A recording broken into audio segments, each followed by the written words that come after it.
with the Kings at Twisted Oh, Minds. Twisted Minds. This time, we're gonna be double checking that if debut din ng Alice at debut din ng Sun. Pero sure ako, debut ng Sun. Eto, Sun, debut talaga yan. Oo. And this is a gold lane Sun, ladies and gentlemen. No Ay! marksman for the team of Onyx 9 Lives. Teka lang. Sarap mag-RG mamaya. Magla-live nga ako. Tatry ko lahat ng mga yan. Oo. Itatry. Ayokong itry. Ayoko. Parang may kasamang galit-galing sa mga ka-team ko. Pag tinay ko yan eh. Ang bilis mag-clear. The usual for a gold lane is praise it. Petrify Sun. Petrify Sun. Ang sakit niyan, pre. Diba? I experienced that. Yung mga XP Sun. Pero, huli ka agad doon at natuhog. Si Perch na naman ang target. You're the first one. And even Mingwin will be caught off guard on their own jungle, on their own kingdom. Sa mismong base, sa mismong tahanan, sa mismong kaharian nyo, dun namin kayo dadalihin. And again, it is because of that first contact mula kay El Pirador, yung pana na naman. Ayan na naman po yung pana ni Sean. Remember, the last time na nag-Selena to is nag-MVP siya, if I'm not mistaken, dahil sa accuracy. And hindi to yung typical na Selena mo na one-way trip lang. Kaya mataas ang KDA nito kasi alam niya yung mga triple, yung quadruple dash ng Selena. Nakakalabas siya ng buhay matapos kumalmot. Yan yung mga literal na sakto pusa sila, kalmot-kalimot. Tama naman, di ba? Nandun yung pagta-transform. Nga lang, hindi ka pinapana ng pusa. Hindi ka. Pusa sila pero meron silang isda. Ano naman yan? Meron silang unggoy. Meron silang matching no? Oo. Hindi natin sure kung ano bang kaganapan. Kingdom Animalia. Ang plano ng Onyx 9 Lives. May tikbalang pa nga eh. Tikbalang pa, di ba? Kalahati. At least naman, At least merong half. kalahati, di ba? Half human, half horse. Human, half horse. Pero, etong mana ng galang kanilang inuna, binalagbag na nga Sean ang makakakalmot doon at maiiwan sa loob si Seiji. Beautiful pick-ups from the Wildcats. Meron yung ultimate ng Kalea. Pagpagsak, sakto sa Glorious Pathway. So, paano ka tatakas? Pagpagsak mo, ang bagal na ng paligid. Lalo na hindi available yung kanyang flowing blood sa pagkakataon na yon. Eto na naman ang aggression mula sa Wildcats. Tingnan natin kung magte-teleport si Seiji. Gano'n ka katapang? Ganon siya katapang! Nakuha si Nosha! Hindi pala! Ilo lang! Maling matching! Baling matching! Naloko siya ng matching sa pagkakataon na yun. Pero ganun siya katapang Okay, Seiji katapang. Ganon siya katapang, pre. Pero tinansya niya yun kung maubusan na ng minions. Oo. Yung Onyx 9 Lives. But that time, the target is not the real Nosha. Diba? Yun yung yung doppelganger ni Nosha. Oo, hindi siya. No siya. Nosha. Nako. Anong oras na rin kasi? Naubusan na tayo. Ay, teka lang. May huli si Bert. 7 PM and Ferns will be down.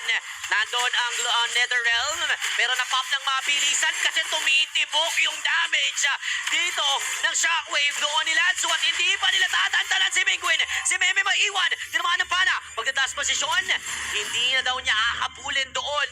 Etong si Meme at patuloy na natatameme ang kingdom sa mga nangyayari ngayon sa mapa. Ang daming nangyayari sa kupunan ng Onyx 9 Lives and fortunately for them, nakokontrol nila lahat ng pangyayari na yon. Nosa, andyan sa taas. Hinaharas lang naman yung Moskov ni Seiji. Eto si Sean, panay-pana. Halos lahat pa tumatama. Si Kaloy, pag may nakitang tao, bigla na lang bubuhatin. Ikaw kaya kung may makasalubong ka tapos may bumuhat sa'yo, hindi ka magulat. Gulat ka talaga, nire-wrestling ka. Ito na naman ang ginagawa dito kay Seiji. Si Mingwin ang tatao doon. At yung totoong matching ang kanyang nakuha. No, she's down. Here comes the title strike together with that Tsunami Slap. Si Mingwin ay mapapalitan din kagad sa pagdating ni Kane. At si Seiji ay nakamot pa nga doon. Dito ni Sean, dalawa or tatlo actually sa isa yung naging trade natin. Unti-unting inuubos ng Onyx 9 Lives ang kaharian, maya't maya may laban. Si Perds na naman yung namataan, pero dahil may revitalize yan, mabubuhay pa naman, pero naka-ready pa rin sa posibleng maging target. ang RRQ pala, akala nila 3-3 yung trade. Kasi nagiging 3 si Nosha. Oo. Kaya akala nila balanse. Kaya lang, hindi pala. At si Denjiro, siya mag-isa dito. Ako sa likod! Grabe naman yung Glorious Pathway, Abyssal Arrow combo! Kahit sa ilang santo yung tawagin mo, hindi ka na talaga mabubuhay sa ginagawa dito ng Onyx 9 Lives. Pero na naman papana sa likuran. Tatalon na rin etong si Kaloy, pero hindi matutuluyan ang natitirang miyembro doon ng RRQ Kaito. May glorious pathway doon sa pinakaharap. Tapos meron siyang kasabay na abyssal arrow na kapag sumobra ka man doon sa arrow, may glorious pathway na magsuslow. Kung sobra ka man, ay kung kulang ka man sa glorious pathway, may abyssal arrow na tatama. Diba? Ganon ka-perfecto yung angulo at yung plano ng Onyx 9 Lives. Another combo here. Title strike with a Tsunami Slam. First one. Siya na naman ang inuna dito. Magre-react ang kupunan ng Kaito. Sila ba ay makakabawi ng kill? Sino siya ang pilit nilang hinahanap at itali pero nakatakas yung matching. Ang daming ginagawa ng Onyx 9 Lives. Unti-unti nang naaaning ang RRQ Kaito. Ano bang dapat nilang unahin? Hayaan nila mag-farm si Denjiro, hayaan nila mag-farm si Seiji, pero paano mo hahayaan yan kung kahit saan mo tignan, eh nandoon at nagkalat ang Wildcats? Ang dami nila eh. Dito pala. 8v5! Di ba? Parang ganun yung nangyari. At wala. Parang kating-kati. Itong kupunan ng Onyx 9 Lives talaga na maglaro ngayon. Talon lang talon si Kaloy. Pana ng pana si Sean. Ang daming iniilagan. Ang daming iniiwasan. Sinanso na Tapos naman. itong kabayo na to. Takbo ng takbo. Si Seiji ang kanilang call. At grabe naman yung combo na yon. The Defiant Sword plus Abyssal Arrow. Gusto sana mag-react ni Denjiro pero siya yung nalulubong ng buong Wildcats. Paisa-isa lang sabi ng Wildcats. El Virador nakatama na naman. Mega kill. 407 si Sean. 407 si Kain. 309 si Lanzo at 307 si Kaloy. Isa pa lang yung namamatay. Sino siya pa lang? Sinosya pa lang ang kanilang napatay dito. At dahil hindi napapatay yung mga aggressor, tuloy-tuloy lang yan. Pero eto, malalim yata sila. Denjiro with that blood ode. Natunaw si Kaloy at napalalim din. Si Lanzo, Tempest of Blades. Eto na si Kane. Hindi nasasaktan ng RRQ kasi meron sila ginamit kanina na Nether Realm. Denjiro overstayed inside. Nosha will be taken away though. Medyo napalalim ang Wildcat sa pagkakataon na yon. Nandito yung bawi ng RRQ kapag tumatagal yung team fight, hindi sila kayang sabayan ng Onyx 9 Lives. Ganun lang yung pwede nilang gawin up to that last moment para makuha muli yung kalamangan ng makabawi sa Onyx 9 Lives. Don't get real me and game equipment. Halos palak item na nga eh. Ganun kabilis. Etong unggoy ni Nosha. Paano na sa Berserker's Fury? Berserker na yan eh. Oh, Halberd. Actually, hindi pa si Nosha yung umu-online dito ha. Oh, Sean pa rin and still, etong si Kaloy yung talagang nagpapahirap sa members ng RRQ Kaito. But with the Maya instant replay, we saw the problem of Onyx 9 Lives. If they overstayed on the team fight like that on a narrow place, magtatampisaw talaga sila doon sa Blood Ode ni Denjiro. Denjiro, nararamdaman na natin kahit papaano yung threat ng Alice na yan. And Seiji, if he will be able to recover, late game is possible for the RRQ Kaito. kung late game naman ang usapin. Andyan yung Moskov, Paramis, medyo late game din yan. Yung Alice, kailangan talaga ng tang items yan para makasurvive. So technically, handa ang RRQ na patagalin tong laban na to. But for Onyx 9 Lives, may ticking time bomb sila na kailangan sundin. Kailangan ma-defuse nila yung bomba as early as possible para di na sila makakonsumisyon mismo sa RRQ. Yeah, anything is possible for the kingdom. Remember, they know who's the target. Naiwasan nila yung mga pa-pick off kanina nga. Kaya napalalim. Ito na yung attack si Kane. Buti na lang walang katabi doon si Mingwin. Kasi kung nandoon si Birds, mapipilitan siyang gumamit ng palakol doon at mapu-force out yung Tempest of Blades ni Kane. Oo, kaya siya i-burst down kasi nahigop o nahila papunta sa tore. Eh kung nagtataka kayo ano yung tunog na yon, yun po yung skin ni Sean sa Ni Sean. Dilina. Tuwing nagpapalit po yan na nagtatransform, tumutunog yan. Puwing! Puwing! Diba? Paano pa kung nandyan pa yung Vexana? Diba? Sabay sila, no? Sabay silang tumutunog. Pero pinapatunogan ni Kaloy sa may likuran itong posisyon ng RRQ Kaito. And with that knock-up, gives Kane the space to get the Lord easily for the Wildcats. Napakadali. Walang contest. Walang pumigil sa kanila para kunin yung Lord. Marching down the top lane, naghahanda ang kaharian sa potential base siege, sa potential offense Pero dahil Sun ang hawak ng Onyx 9 Lives, potential din na magkaroon ng split push. Split push. Kanina pa sila nakikipagtambayan sa baba ni Nosha. Tsaka si Seiji. Si Seiji afford niya yun kasi may spare of distraction siya. But with the lead and with the sun, he cannot teleport just right away. Kasi pag nalibang siya doon sa team fight, mabilis lang para sa sun na tapusin yung laban at pasagin yung mga base turrets na yan. At ganun din naman ang ginagawa dito ng Onyx 9 Lives sa paggamit ng Lord. Pero maganda ang depensa ng Kingdom. Maganda at pagkakalatag. Even yung mga pag-manage sila ng minion waves na pinapadala ng Onyx 9 Lives, it's so good for a defense, for a successful defense. Now, RRQ Kaito, they have been pushed to the limits. Natatawa ako dun sa sound effect ng Selena talaga eh. Oh, sing ng sing eh. Oh, tapos yung animation, 'di ba, yung na Oo, yung isang taraw na yan. Sa tingin ko kaya mataas ang accuracy ng mga arrows pag yan kasi nga ang umangang gigil eh, no? Teka lang, pagigigilan Ay, yata si ay, ay. Birds. Tidal Sorry. Strike has been used, pero nandyan pa rin yung Tsunami Slap na pwedeng gamitin ni Kaloy later on. And all of the members of RRQ right now, binabasa nila si Ferds ang kanilang tinatao dito para i-check ang bawat brushes.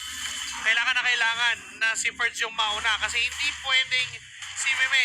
Florin yung gamit ni Meme.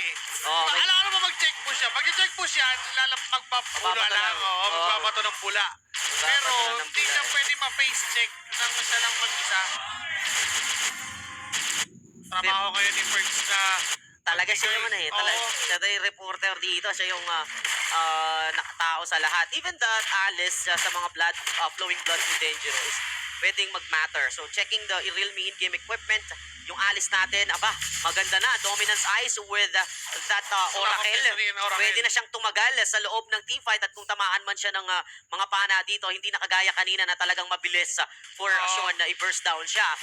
For Onyx 9 Lives, we're still waiting for that Sun Petrify to go online. yung Winter Crown din pala kay Denjiro, yung hinihintay natin. Yun pa.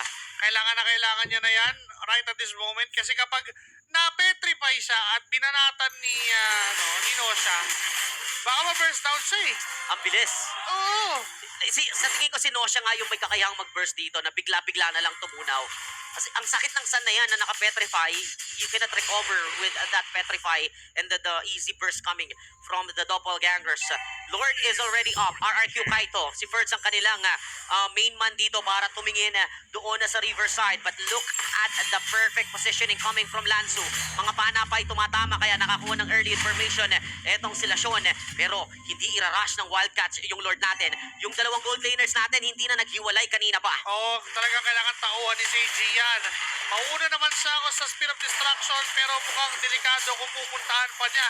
Kasi, san yan eh? Ang bilis tumulang yan. Ang bilis Kaso na eh. pinuntahan siya! Ayan na nga yung burst of Cam Kill Nosha with a Tapos na! beautiful surprise at yung kanyang double ganger. Naku po, Walang minions! minamatching yung RRQ pero dahil walang minions sa pilitan din ng matras itong kumunan ng Wildcats, si Denjiro maghahabol sa kanyang flowing blood. Hahabulin na apunta Naku, si doon si Nosha! Nosha. Yung matching ang nadisgrasya. Nakakuha nga sila ng Torre, kulang naman isa din itong kupunan ng team ng Onyx 9 Lives pero niramas nila King yung Lord. May aabutan pa ba ang Kingdom? Mukhang hanggang doon na lang a Lord for the Onyx 9 Lives. Napakagandang execution para sa Onyx 9 Lives. Pinuntahan bigla ni Kane. Akala mo mag-isa yan? Akala mo tatlo lang yan? Apat kami kasama mga ilo dyan. Nagulat yung Kingdom, ba't apat tong nagtatower lang? Pero buti na lang talaga nakapag-clear muna si Seiji bago siya napatay doon. And nag-fail yung attempt ng Onyx 9 Lives. Go! They have the plan B. Oo. Lord kagad kasi si Denjiro yung nag-react doon at napatay niya nga etong si Nosya. Teka lang. Si Kane pinababa. Nakuha pa rin niya! Nagawa niya paraan at sabay ng Tempest of Blades. Lawrence Pathway, sinabay na rin ang pabagal ng mga members dito ng RRQ Ahabol ng Kaito. Onyx 9 Si Kane Lives. masyadong napalalim. Hindi na siya doon nakatakas na si Bata. Here comes the Nether Realm popping in para dito sa kumunan ng RRQ Kaito. 4 laban sa 5. Kahit may Lord ang Onyx 9 Lives, Oo nga. mukhang sila pa ang pinapaatras dito pero kailangan din umatras ng Kingdom para dumepensa. Pinahabol sila ng Onyx 9 Lives. Nosa, Son, and even itong si Lansu, silang tatlo. Kasi yung Lord ay nasa itaas na at kailangan ng pwersa. Pero si Birds, kamuntik-muntikanan na combo ng Petrify at tatlong unggoy. Grabe yung burst dito ni Nosya. Though with the Petrify of Nosya, madalas siyang mahuli. Oo. No, it happened thrice in a row na hindi na siya nagtagal pa kasi threat sa kanya yung Blood O ni Denjiro. And with the Blood O, it's easy to burst the sun inside the Blood Ode. Long as siya managed to survive. Nag-attempt dito ang kupunan ng Onyx 9 lives na kuhanin yung purple pero hanggat may purple dito yung allies, nandun pa rin talaga yung kanyang threat. Kaya pa rin. Nandiyan pa rin yung clear wave potential. Nandiyan din yung sakit ng damage sa kanyang second skill. And now for 80 seconds, lalabas yung next na Lord. Ang kaso Tagal nga pa lang, to. matagal pa at pwede pang gumawa ng play. Sumusubok lumabas ang RQ kahit sa kaharian. Naghahanap sila ng potential na target. Nako, eto na, on the go na sila pero tatama yung combo ulit. Wala nga lang kakayahan ng kupunan ng Onyx 9 lives na i-burst down Nako, agad doon. nako. Sila Kapitan Mingguin. Here Nako, comes the Kalea jumping inside. The Tsunami Slam. Kaloy buhay pa rin naman sila sa mag-follow up ng damage pero si Denjiro ang kunat sa likuran tatagos. Doon ang nakatalang Tempest of Blades ni Kane. Winter Crown na gagamitin din ni Meme at walang namatay sa pagkakataon na yon. Habang nagkakagulo sa gitna, hindi pa rin natin nakikita yung Sun at Moskov na sumasali. Nandun lang sila. Sa kabilang lane, may sarili silang laban. Wala kaming pake. Bahala na kayong apat dyan. Basta yung Sinosha, kukuha ng chance, makakuha ng Torre. Ang tsaga niya. Basta si Seiji, kukuha ng chance para tapatan lagi si Sinosha. And parang na-shutdown nga yung Moskov dahil sa ginagawa dito ni Nosha. It seems that Seiji, parang alam niya talaga yung threat. Di ba? Alam niya Oo. talaga yung threat ng Sun na yan. Ito yung nakakaaning. Kahit Sun yan or yung mga ramdam natin yan sa randoms, yung mga zilong, Oo. sakit sa ulo niyan. Parang imbis na imbis na matakot ka kasi baka walang magandang gawin. Matatakot ka kasi ang sakit pa rin yan kahit ganyan eh. Di ba? And ayaw niyan tantanan yung Tore. At baka nga, di na ako maso-surprise kung magtatapos tong laban na to Na split push. nasa split push ng isang Sun. Kasi sigurado si Seiji, maiinip yan at kakailanganin yung tulong niya pagdating Oy, doon sa oy, team fight. oy! Ito na naman yung konsila manggagaling. Ay! Si Seiji, lumabas ng bakod, lumabas ng kingdom. Sino ba yung Tempest of Ay, Blades? Pero na si pinatay! Bat niya, pa rin doon si Nosha. Nakuha pa rin si Kane, pero si Kane ay tatamaan Naku! din doon ng dura mula kay Mingwin. Napalalim ang Onyx Lilays. Ito na Kaloy! yung bawi ng kingdom, si Kaloy. Nawala na lang na parang bula. At Elawa na lang ang natitira dito sa Wildcats. Kakayanin pa nilang tumipetsa pa. Mag-lord pa ba ang RQ Kaito? O matatower lock na? Lahat to. yan ay masasagot dahil nag-lord na nga si Denjiro. Napili nilang tahakin ang mas mahaba na daan pero mas sigurado at yung hindi sila mapagkakamalan kasi may mga tatamang pana mula kay Sean. Nauulit Grabe, na naman tumatama kay Meme. talaga. Ako Nakaburs. din, sino leader? May importante pa si First naman HP. Nandyan yung kabayo. Sisibakin dito ang kupunan ng Kingdom. Pero nag-regroup na sila. Nagsama-sama na. Nangungulit pa rin si Sean doon. Natatama pa rin yung mga pana doon kay Mingwin. At yung damage ng alis nila pagka napakabagal Denjiro with the retry. Sila yung makakakuha ng Lord. Pero sa tagal ng pagluto ng Kingdom sa Lord, nakuha ng bumalik ng mga namatay kanina. At kung titignan nyo po yung mapa, kompleto pa yung mga poste ng Wildcats. Nabuhay na maguli. Wala pang nababawas na torre. Ang kupunan ng RQ kahit sa Onyx 9 lives. Matatapos ba nila to considering na hindi pa naman to evolve? Sinimulan nila ang Lord in under 18 minutes. Hindi pa ito yung mas makunat. Hindi pa ito yung mas nagbibigay ng sakit. Kaya apat na miyembro kailangan sumama. Mukhang ibibigay yung unang torre. Yung pangalawa nasan na. Pero si Nosha walang pake.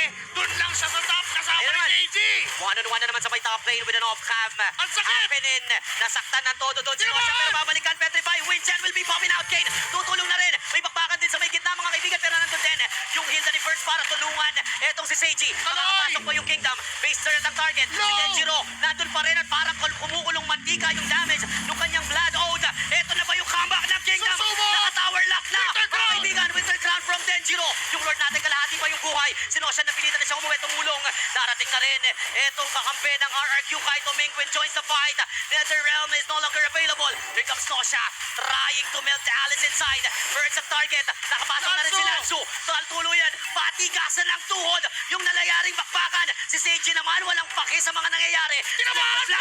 Kaya lang tinamaan ang pala. Wala na Immortality siyang pa! immortality nagpapyon. Mingwin ang papapatay din ng Korea. Papatay! Patay doon si Seiji. Bawas ng dalawa. Ang Kingdom. Gawin na nating tatlo. Kasi si Percy nadamay din. Babalik si Mingwin sa kanyang passive. Pero yung dalawa nilang kakampi mapipilitang umuwi. At naitapoy na naman ang Kingdom. Hahabol muli ang Onyx 9 lives. With the crowd. Denjiro. May Winter Cup pa naman naman si Meme. Nandiyan pa yung immortality Oy, ni Denjiro. Papasok po ulit. Nandiyan pa yung Netherrealm ni Penguin. At mauubos ba? Pero mukhang dalawa sa isa. Ngayon si Kaloy ay low on HP na. Grabe! Ang kunat mo naman, Denjiro! Hindi pa rin siya mapatay! Si Meme ay inabutan sa likod. Si Sean ang madidisgrasya. Denjiro finally has been shot down by Kane. And here comes Penguin. Ang kapitan na lang ang natira. Wala pa yung passive na pwede siyang mabuhay pa. Ay, Kane nabuhay! dives inside. Nabuhay pa rin si Penguin. Walang minion na gagamitin. Dito ang Immortality Onyx Puppet! 9 Lives. And he pops his immortality sa kanyang pagpasok doon sa kapitan.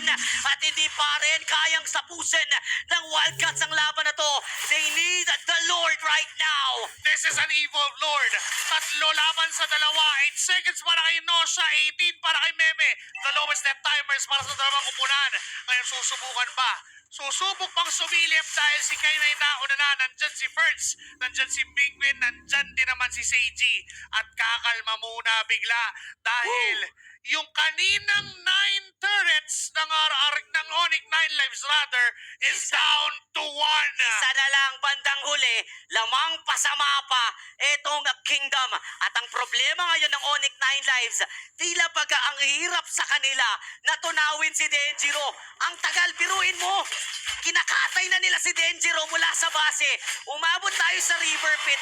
Doon pa lang nila napatay yung Alice.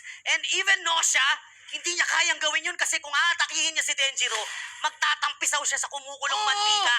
Kumukulong dugo kasi galit na rin si Denjiro dito sa laban. Kung tutusin, ang hirap i-pull off neto kung hindi nasa 21 minutes yung laban. Oh, 21 minutes Oo. going for 22 na tayo. Napatagal ng RRQ kahit ang laban to a point na si Denjiro ay napakalaking sakit ng ulo na. Sakit. Ang Puro ang Onyx poor 9 lad, Lives. and even Fertz they cannot burst him. Thanks to the Netherrealm, thanks to the Bloom, talagang labanan ng patigasan ng tuhod. Sabay, di ba ang Kingdom dyan? Biruin mo, ang tagal na matay. Naka-tower dive na sila doon. At Sean, buti na lang si Nosha hindi namatay. If Nosha has been shot down earlier, tapos na siguro yung boxing kanina kasi ang laki ng naging ambag niya doon sa clear minions. And I have to commend Seiji.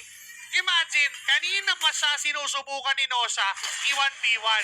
Pero, siya pa yung nananalo, kinakailangan pa ng tulong ni Nosha, ni Kane, para lang subukan na patayin si Seiji. Ang kaso nga lang din, alam din ni Seiji, alam din ni Fertz, na kailangan ni Seiji ng tulong.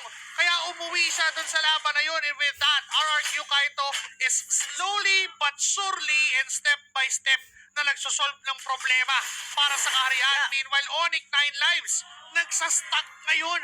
Yung problema nila, matatapos ba natin? Anong kailangang unahin? Sinong dapat targetin? Lord ba o ipupush na lang natin? Sa tingin ko, Wildcats, they need a pick-off first before engaging a clash. Lugi sila sa clash dito. Luging-lugi sila sa teamfight because of that, Alice. And if ever na may ma-pick off sila, they will make a teamfight in a 4v5. May importanteng pyesa dito, si Seiji na mapatay nila.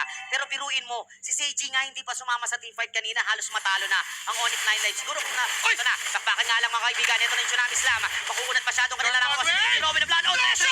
Si Nosha pa rin ang makakakuha ng Clash Lord. Pero maghihiro ako muna ng RRQ Kaito. Sinabay na rin yung Netherrealm. Si Kaloy ang tinatarget ngayon. Humahabol Nakatakas si na Denjiro. that strike. That's gonna be Denjiro moving out and they will decide to play defense. Muling matetes at masusubukan ang depensa ng Kingdom. Kakayanin pa ba ng mga sundalo ng kaharian na depensahan mismo ang kanilang base o ito na ang katapusan? An evil lord emerges down the top lane. Ang laki na nitong Lord na to. Imagine. And when it comes to clearing, hindi ganun. Para sa akin, ang damage na kayang ibigay ng RRQ. Sa tingin ko, ang chance nila dito is salubungin kagad yung Lord. If this Lord kisses the base, that might end the game. Kasi saan niya na may doppelganger? Ang Lord niya na mag-tower lang kasi ang dami niya. Okay, susubok ngayon. Ang Onyx 9 Lives, tinamaan Pana. si Seiji Naku po. ng pana doon, pwedeng i-dive. Kalahati agad yung buhay pero bumalik na Grabe agad. na kill. Nosha on that bottom lane. Kasama si Kaloy na susubok na magpasag pero di nila mabasag. Grabe. Beautiful defense from the RRQ Kaito.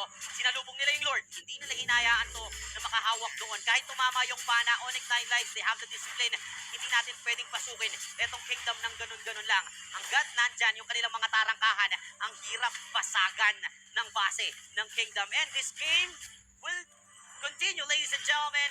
Kaya-kaya nilang basagin ang record na kanina lang nabasag din ng Uncle Drew, if I'm not mistaken. The longest game is 32 minutes and 21 seconds.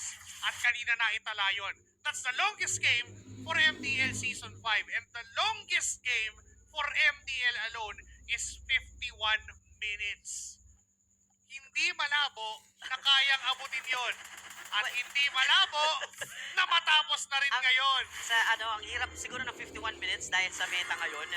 Pero yung record kanina, maaari, kaya yon. Workable, sabi ng Onyx 9 Lives, RRQ Kaito. And sabihin na natin na Onyx 9 Lives ang nakakuha ng Lord kanina. Pero RRQ Kaito, again, they have the edge when it comes to team fight. It just so happen na talaga yung pre-Lord fight kanina is na-set-upan ng maayos ng Onyx 9 Lives. Talagang pumabor para sa kanila. And this time, 7 more seconds bago lumabas yung Lord. This is a level 2 evolve Lord. Hindi na counted yung mga hindi evolve. Pang ilan na to? Pang-limang Lord na to. Pang-lima na yan. At kanina natapos sa pang-lima yung laban. Oy, kanina, no, natapos ng 5th Lord. Di malabo no? Ang hirap. Ang hirap. Hanggang dito pa naman sa game, wala prediction hanggang game. Sobrang na-drain tayo dito ng dalawang coaches natin and even the players. They're doing their best right now. First, ang tumatao doon para mabigyan ng vision and report information ng kanyang mga kakampi. Si Kane biniburs dito para mabilitang gumamit ng Tempest of Blades. Then Zero Den ay nasa loob na ng ilog para sumabay doon sa sayaw ng Lord. Mukhang sabayan talaga ng current ang nangyayari. It's the old gods laban sa young ones. May mga pana mula kay Sean. Pero si Kapitan Mingwin nakaalalay, nakaagapay sa buong kaharian. Hindi makalaro Oy! dito. Oy! Teka lang. Si Sean! Naku, lalim. Siya yung pipilitin dito makuha, maabot ng mga members ng RRQ Kaito. Ginamit yung Tidal Strike. Hindi pa Kaya ginagamit ba? yung Sabihan Tsunami Slam. Pero ginamit na rin pala para makatras na lang muna. Dito ang Wildcats. Darating ulit yung mga bala ni Sean. Pero hindi matutuloy yung tensyon. Kasi atras ang magiging call doon netong Kingdom. Ang sabi pa ni Meme, malamang nandyan yung Sun. Malamang nandyan si Nosha. Kung hindi naman ako dito kailangan, kaya sa'yo na lang ako Oo. sasama. Nagpatayo na nga ng bahay dyan si Inoshe. Oo. Ay, teka lang. Teka lang. Ay, okay, Attempt, napapaatras, makakaalis, makakatakas. Sinisimulan muli yung Lord. Nagbibigay talaga ng threat etong si Fertz eh. Di ba, nandun yung mga attempt niya to get those spec-offs. Denjiro makikipagsabayan with the blood, then flowing blood. Sa likod tutungo etong si Sean. Panay Nosa! tatama. Ang habulin siya ni Naku, Denjiro. naku, Samantalang may baga! bakbakan na naman sa gold lane. Ito na naman yung matching laban doon kay Seiji. Makakapasok siya, nabasag niya yung base turret. Pero atras, Spell of Destruction ko connecta doon kay Nosha. Pero siya ba yung tamang tao doon? Hindi na. That's just a doppelganger. And through the help of, say, Mingwin and also Meme, naprotektahan nila doon si Seiji. Pero iniisa-isa na naman dito ni Nosha yung mga poste na kailangan nilang mabasag. Delikado doon si Seiji. Napagamit agad siya ng Wind of Nature nung second skill pa lang agad. Itong si Nosha. So therefore, nakalamang si Nosha doon. Nakuha niya nga lang yung Torre. Pinili na lang niyang i-push talaga. Kesa ipilit pa itong si Seiji. But this time, another Lord Dance. Tama yung desisyon nila Mingwin na tumulong kasi ang laking kawalan Oo. ni Seiji sa laban natin. And even Nosha could end the game kung wala talagang tulong doon at napatay. Ito nga ang si Seiji. So far, Sean is placing the members. Nakuha si Kapitan Mingwin. Napagamit ng Ito na lang may Purify. Hindi pa siya gumamit ng Netherrealm. Pero napilitan siya gumamit ng Netherrealm. Nosha, wala boss. Sabi ko na sa inyo yung Sun, yung tatapos sa laban. At yun